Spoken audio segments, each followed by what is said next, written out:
Michael Jordan is arguably the greatest basketball player in history. And he said that one of the things that made him the best, that made him a champion, was the confidence he has. How important is confidence and endurance in arm wrestling? And how important are they in life to be successful? There's no way to get around homework. When you talk about who's the confident person on game day, who's the confident person when the test is being presented, it's the person who did the most homework. The key to my confidence was always knowing that I put in more work than the other person. I've spent more of my life, I've sacrificed more time, I've sacrificed more parts than they have to be left standing at the end. You're listening to part 2 of my amazing conversation with Devin Larratt, one of the greatest arm wrestlers in history. If you haven't yet listened to part 1, be sure to check out that one first. Now, without further ado, here's part 2 of my amazing interview with Devin.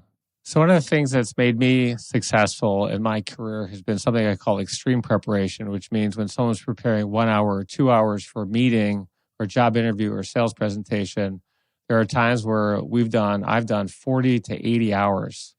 Can you talk about some specific examples of extreme preparation that you've done, and also talk about, is it all physical and strength training, and how much of it is actually mental training?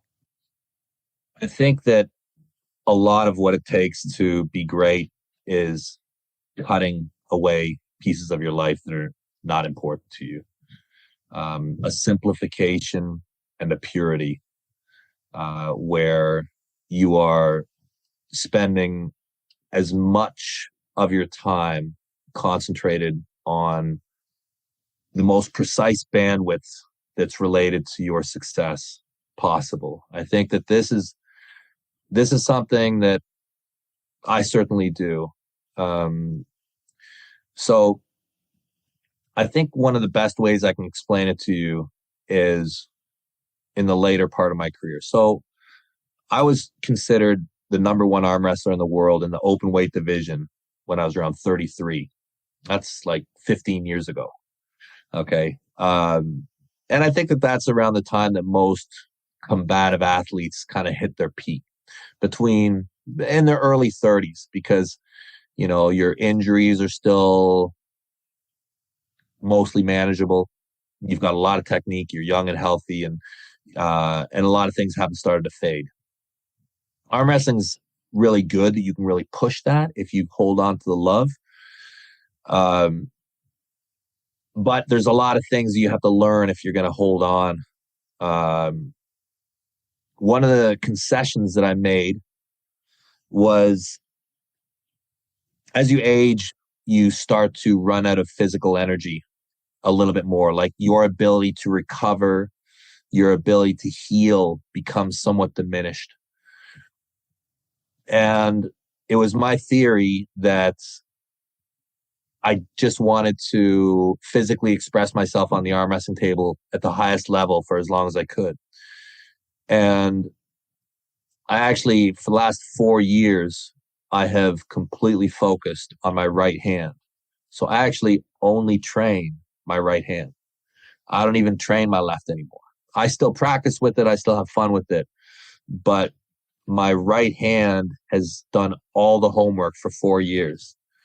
I've tried to put all my energy, all my extra blood flow into this side because I know it's limited. I know that you can only do so much. But I'll tell you, every day, this is what I do. I practice every day.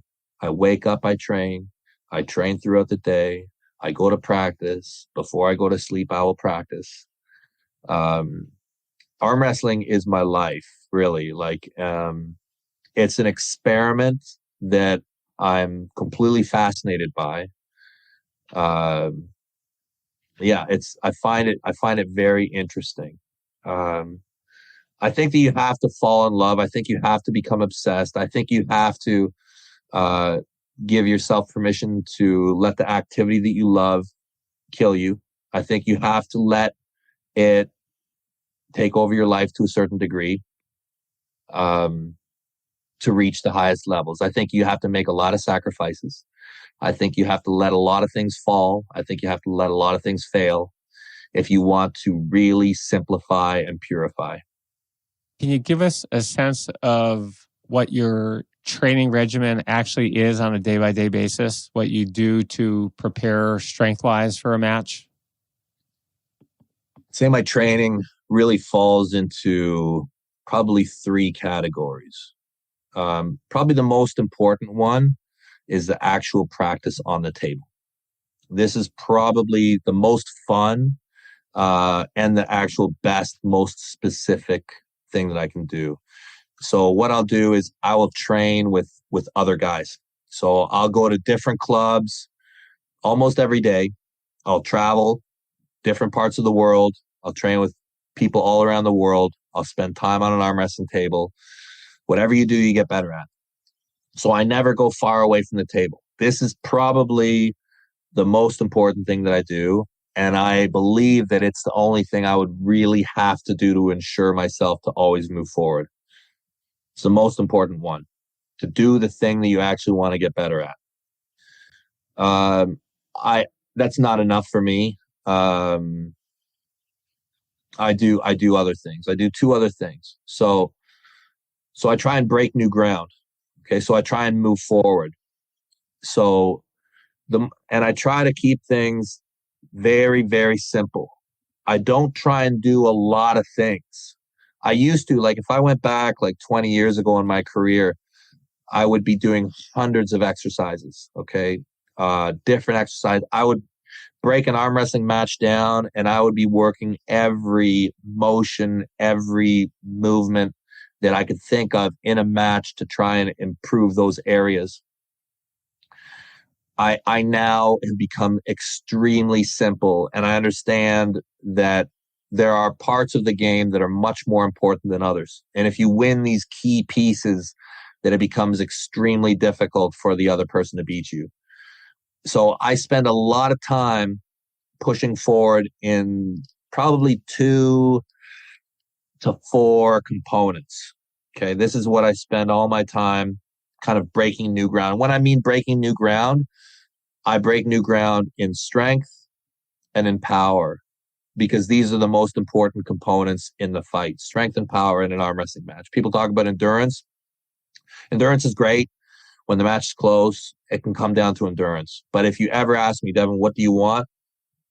Strength, power in these specific areas. Rising, rolling, I spend so much time. Everything after that depends on kind of the flavor of the day. The last little bit, I'm working my grip, I'm working my inside game just a tiny little bit. And when I say moving forward, this is me understanding that there's a little bit of damage I'm doing to my body that I'm allowing myself to heal from. The third thing I do is I do rehab. I do a lot of rehab.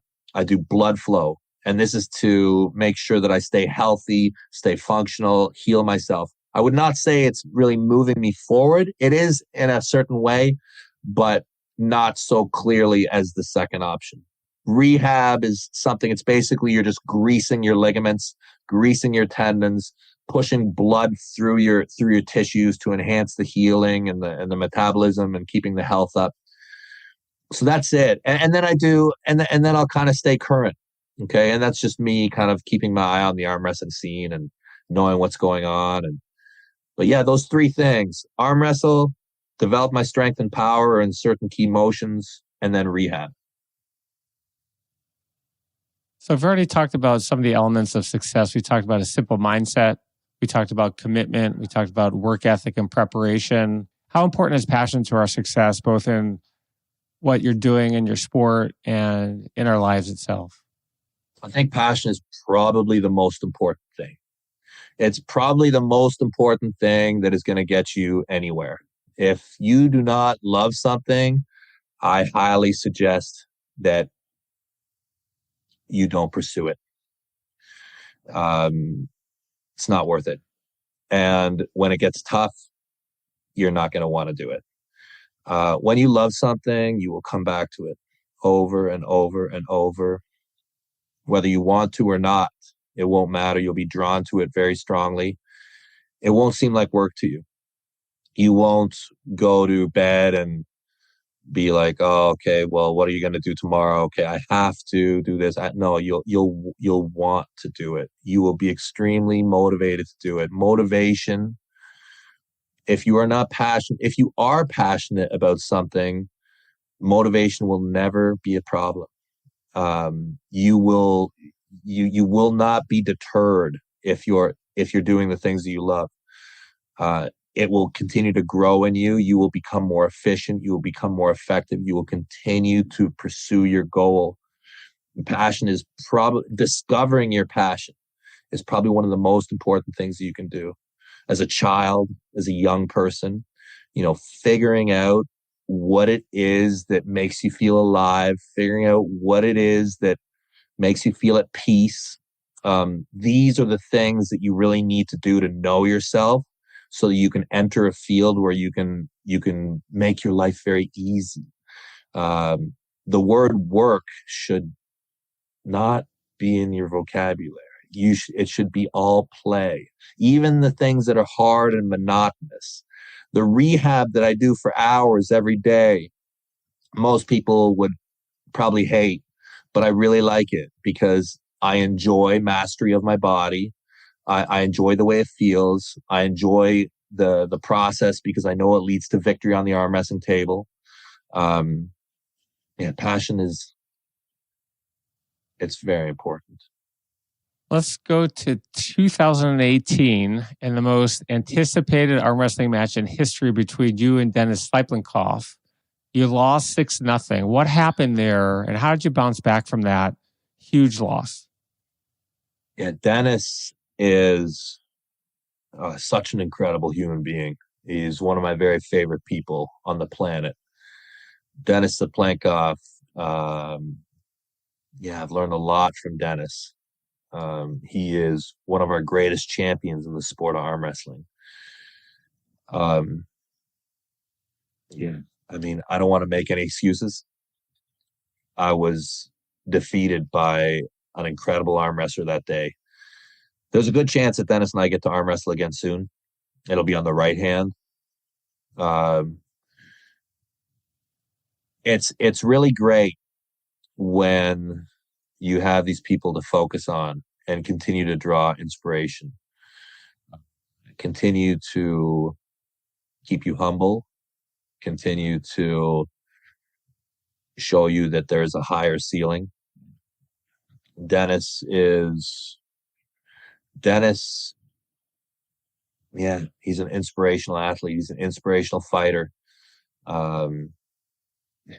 Guy is so strong. It's insane. It's insane how strong he is. Like, I don't know if you ever played Dungeons and Dragons. Most of us, when we're, if you're the human class, you roll the dice, you have 3 die 6. And if you're lucky, you roll an 18. And then if you're a fighter class, you get to roll the die for the 100, slash. And, every once in a while, there's some legendary dude who has a 19 strength. Denis Sveplenkov is like godlike.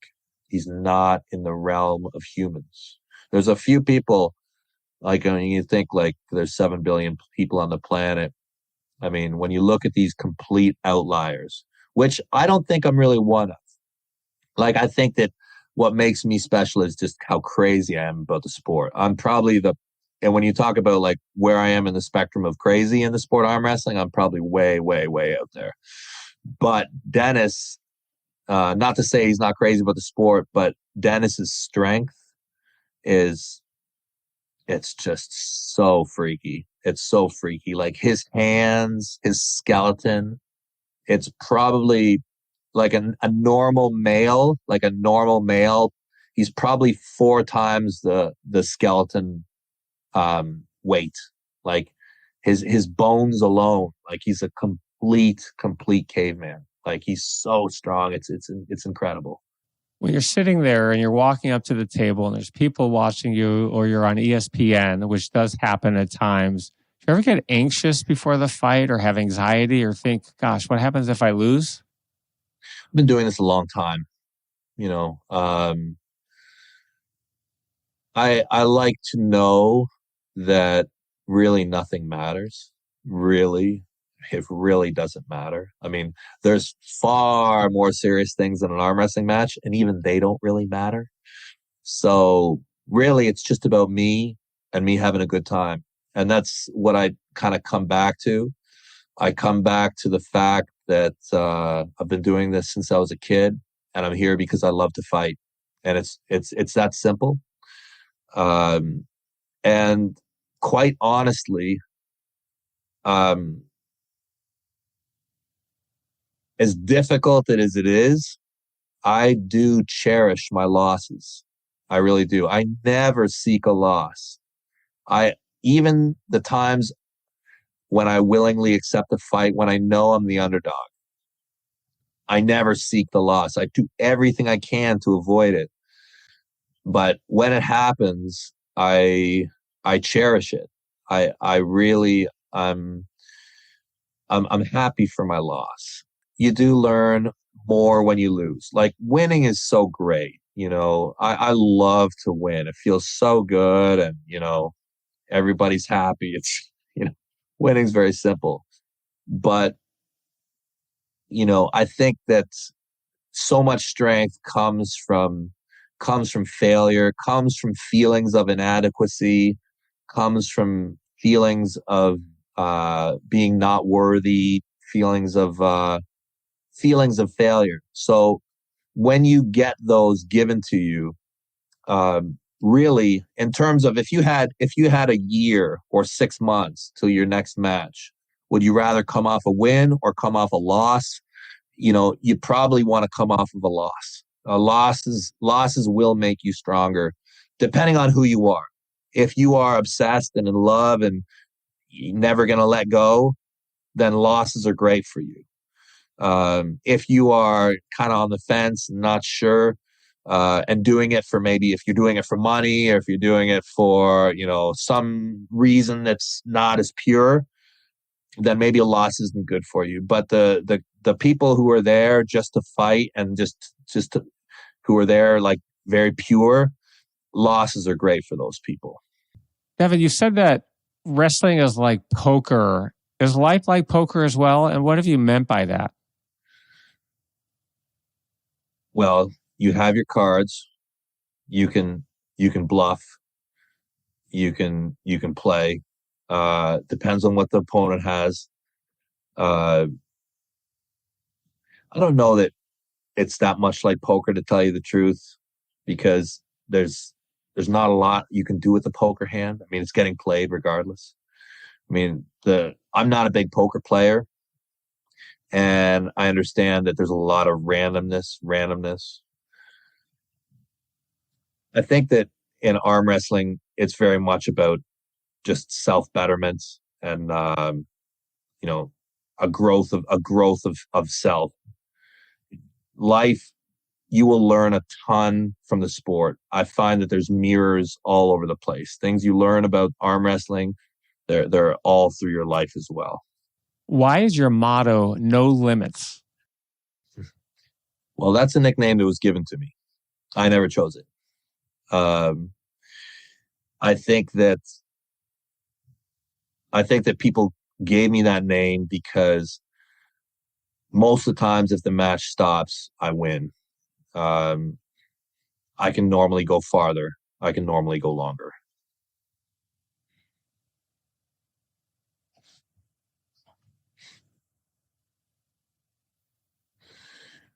Endurance for most of my career has been my gift. Endurance for most of my career has been the component where I've never fallen short. How on earth do arm wrestlers make a living? When we talk about the average prize money for some tournaments is $80,000. The Arnold Classic, I think, is the highest at $300,000. You've got payouts going to the first prize for $12,500, and for women, it's $4,000. And you start going down there. If you finish kind of in the bottom of the pack, we're talking top 8, you're making $500 per tournament, which means you're going there, you're spending expense, you're probably losing money. You have a very large YouTube channel. You've got 712,000 subscribers. You've had 206 million views on your videos. That's how you're making money, I'm guessing. But how's everyone else making money and putting food on the table doing this? Yeah, arm wrestlers get compensation through different ways. Through prize money, through affiliations with companies, with sponsorship, um, YouTube, depending on the country that they live in, they're government sponsored. And that's why I'd say most professional arm wrestlers are from government sponsored countries. That's why in North America, it's more rare. If you go to Georgia, if you go to Kazakhstan, countries like that where they recognize the sport, yes, it's much easier to be a professional arm wrestler because of that government protection. You've had a bunch of challenges in your life as well. You had deep vein thrombosis and had a blood clot in your leg and in your lungs. How do you bounce back from that? And what's your advice to others who are sitting here listening to this wondering, I'm sick, I have cancer, I have blood clot, I had a stroke. What advice do you have for them? A lot of times you're sick, but you're not dead. There's something you can do.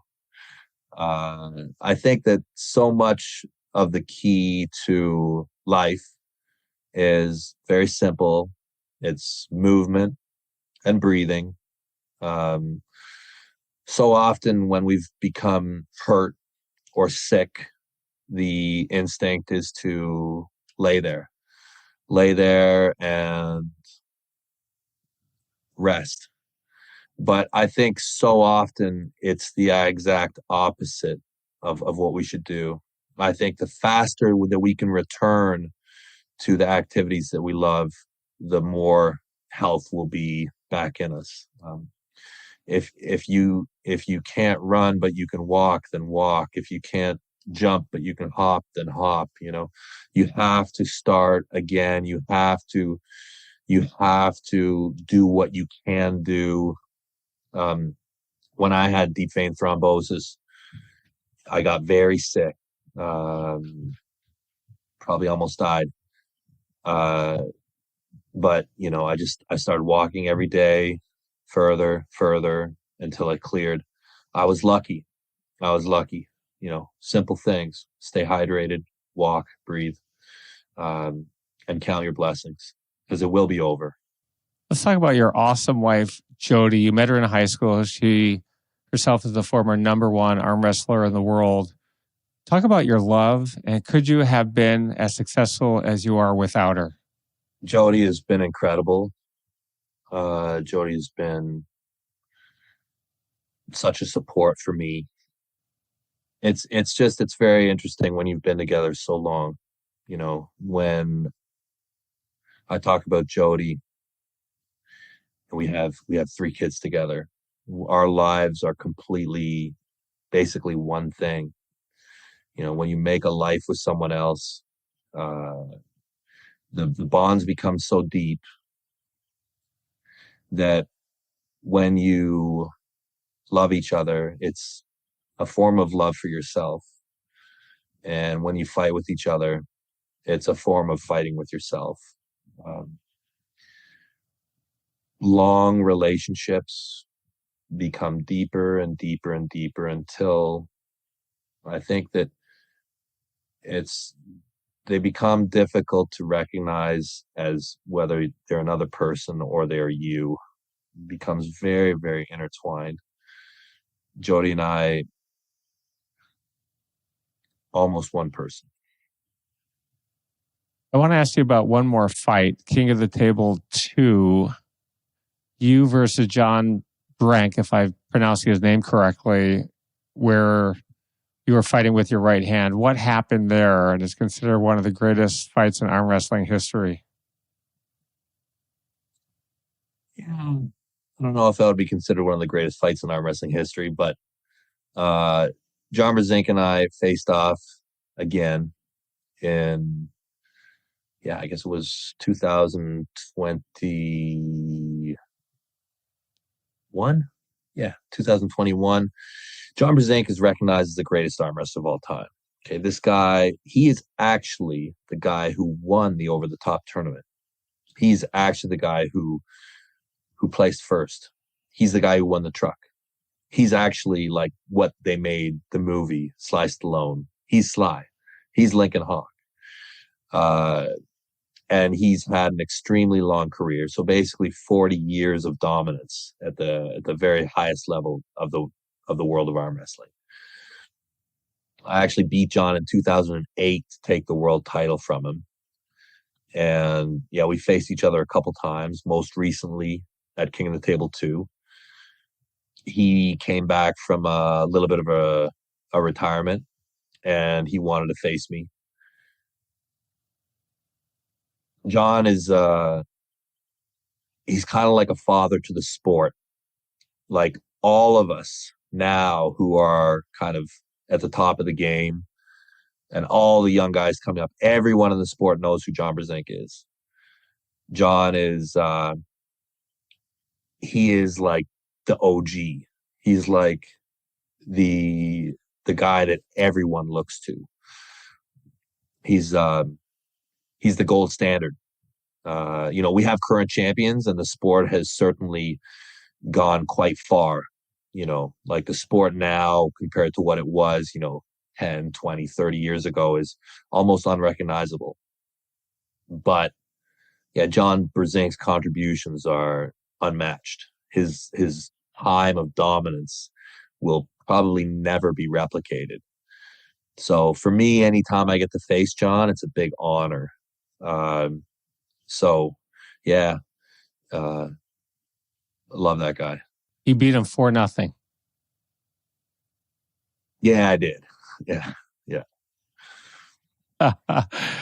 So with John, I'm basically John's student, like we all are. And the thing is I look at so many of the young guys coming up now and what they can do in the sport. And the thing is, you should be happy when you see the sport growing and moving forward from what you were able to give it. John gave birth to the modern professional arm wrestling scene through his fame and achievements. Everybody looked at John for like 30 or 40 years. So yeah, always an honor to face that guy. Before we finish today, I want to go ahead and ask some more open-ended questions. I call this part of my podcast, Fill in the Blank to Excellence. Are you ready to play? Let's do it. The biggest lesson I've learned in my life is? Oh, gosh. Biggest lesson I've learned? Well, maybe that we are extremely mortal and this probably all doesn't matter. My number one professional goal is?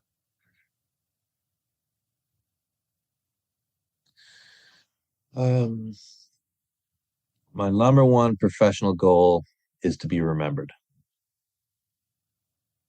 My biggest regret in life is? A lack of bravery is never acceptable. The one thing I've dreamt of doing for a long time but haven't done is?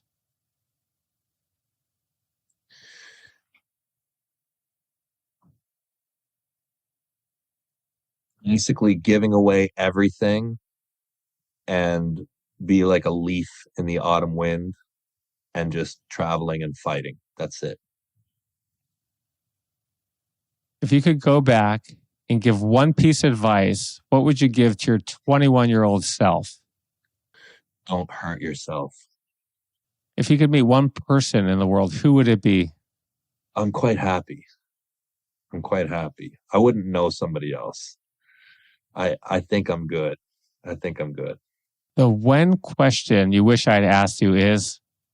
Can I come up and train with the Ottawa High Hookers? Yes, Randall, you can. I love it.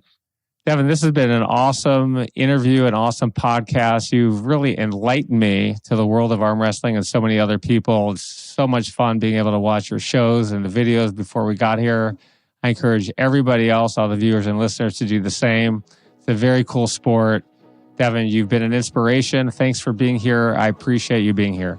Thanks so much, Randall. It's great to meet you.